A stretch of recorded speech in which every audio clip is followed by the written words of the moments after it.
Stanley decided to go to the staff lounge to check on his co-workers. He never functioned well by himself and constantly needed support and guidance from others, so the thought of total solitude was terrifying to him. When Stanley came to a set of 2 open doors, he entered the door on his left. This was not the correct way to the employee lounge, and Stanley knew it perfectly well. So he turned left at the first open door and walked back in the right direction. Stanley was so bad at following directions, it's incredible he wasn't fired years ago. Maybe this is why everyone had left. No one wanted to be around someone as bad at listening as him. And since he was walking into the middle of nowhere and thus ruining the entire story, Stanley decided that he would punish himself.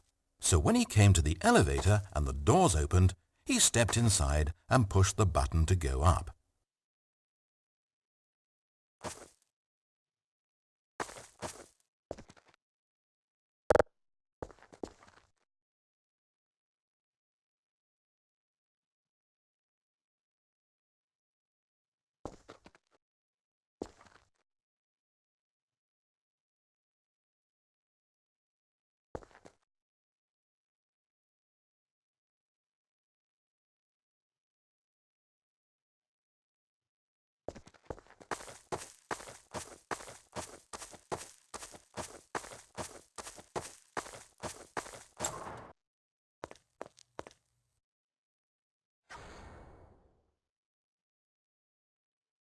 It almost perplexed Stanley that he had actually gone and stepped into this metal trap.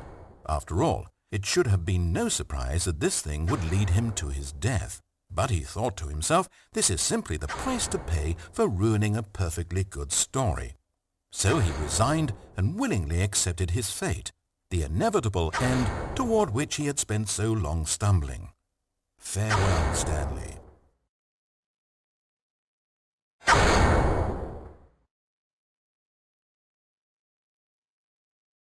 "Farewell, Stanley," cried the narrator as he sent his subject down the conveyor belt and into the enormous metal jaws. In a single visceral instant, Stanley was obliterated as the machine crushed every bone in his body, killing him instantly.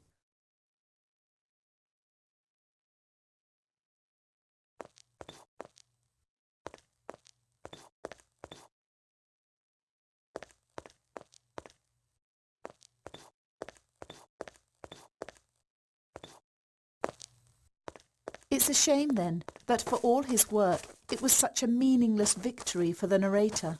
Did he really think he would accomplish anything by murdering this disposable vessel?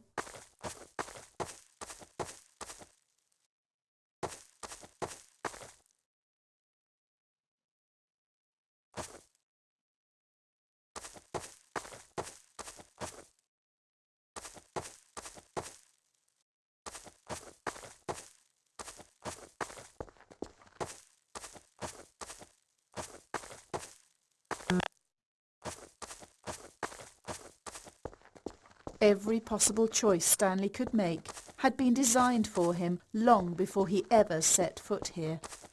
The narrator wanted to kill him. Stanley was already dead from the moment he hit start.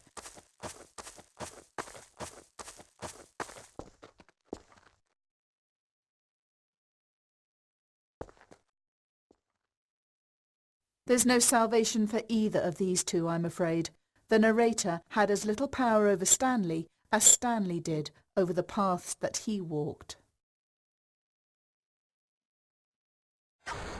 But listen to me. This story is not over. You can still save these two. You can stop the program before they both fail.